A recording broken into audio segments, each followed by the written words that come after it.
The NAACP has proposed a moratorium on charter schools in this country because studies have shown that they are increasing segregation. We actually have more segregation in our school system in America than we did before the Brown versus Board of Education decision in the 1950s. I've been fighting charter schools since 2012 when I first became aware of what they were doing to public education. Basically, they are defunding public education because they are using taxpayer dollars. Taxpayer dollars are assigned to the student. So if the student should leave a public school and go into a charter school, even if it's called a public charter school, it is still privately run. It does not have to hire unionized teachers. It does not have to use curriculum that is approved by educators.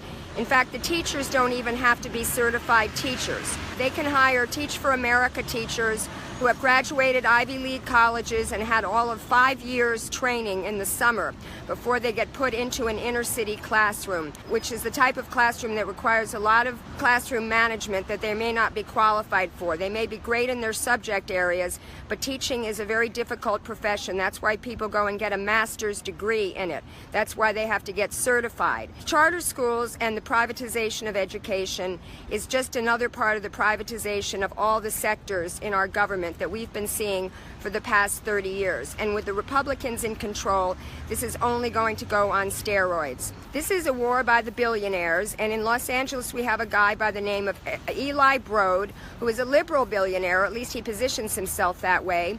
He has a plan to take 50% of LAUSD schools charter in the next few years. I was arguing with the headmaster of this private school about charters, and he said to me, "Lauren, how can you tell a poor parent in South LA that they cannot send their kids to a charter school if that charter school has laptops on every desk and 24 kids in a classroom?" And I said, "Peter, you're asking the wrong question. The question should be, why aren't all the public schools have 24 kids in a classroom and a laptop on every desk?" That's what we need to be doing. We need to be fully funding public schools. Now let me tell you something. If the students are performing poorly in poor neighborhoods, it has nothing to do with public schools, and it has nothing to do with bad teachers. Because you'll notice the public schools in Beverly Hills, San Marino, Palos Verdes, their students do very well. So what it has to do with is poverty.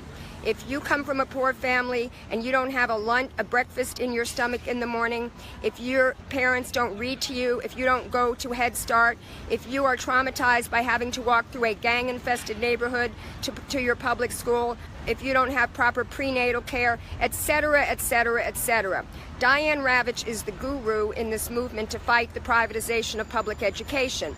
She was George Bush's Undersecretary of Education, the first George Bush, where she was in favor of testing, standardized testing, no child left behind. And over the years, she has made a complete 180-degree turn. And she understands that it's poverty that is the problem, and we need to be solving poverty, and that means we need to be solving inequality in this country. This is a problem of the corporatocracy, where corporations and billionaires take over our public goods and services. The public school that my son was in was a publicly run charter.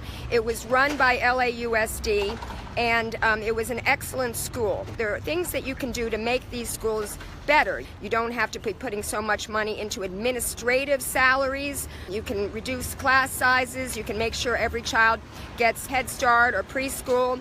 These are things that you can do to make public education better, short of making them all go charter.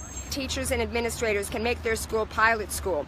And the first school that I was involved with fighting co-location, a charter school co-locating in Venice High School, they actually had a proposal for a pilot school, and it was going to be on social justice, which sounds like a great idea for a school, right? So what happened was, because of Prop 39, which basically says if there are a certain percentage of empty classrooms in your public school, you have to allow a charter to co-locate in that school with you. The Westchester Charter School got a preference over that wonderful social justice pilot school that the teachers and the administrators had come up with. They can say that an empty classroom where a teacher is grading a paper after class is empty. They could say a broom closet is an empty classroom. So they have all these things. Education reformers, which is the Orwellian term they use to describe the privatization movement, we call them education deformers, have all sorts of other tricks up their sleeve, such as Parent Revolution. And this is an organization where if you get 51% of the parents to say they're dissatisfied with their school, they can do three things. They can make the school go charter, they could fire the principal, or they could close the school. So what they do is they hire people who hit up Latino parents who aren't savvy in this issue, and they basically foment anger and irritation. You know, your child's not getting a good education. We got to do something. Here, sign here. So that's what they do, and it's an AstroTurf group.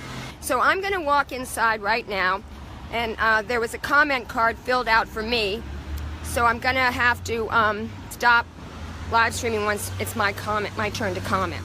My son went to Westwood Charter from K through 5, and it was a wonderful school. Guess what? It was a publicly run, publicly funded charter. It was not privately run. The teachers were unionized, the curriculum was approved by LAUSD, but they were able to create, the teachers and the administrators were able to create that curriculum.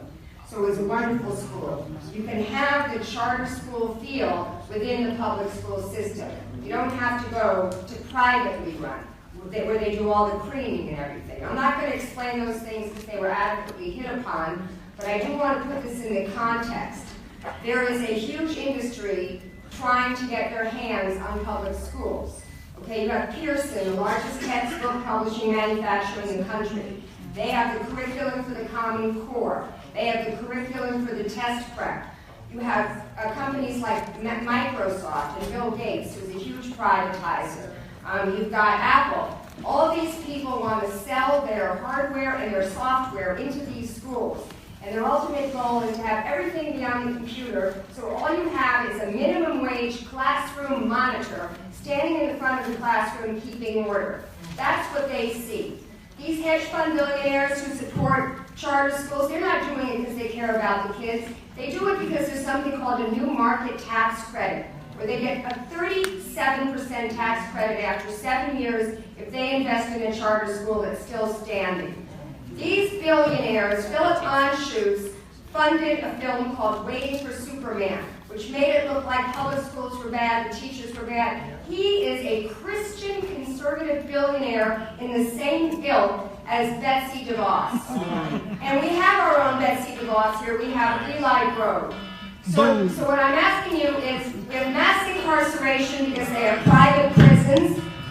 They're trying to privatize the public lands. They're trying to privatize the public post office. Do not let them privatize education. Thank you.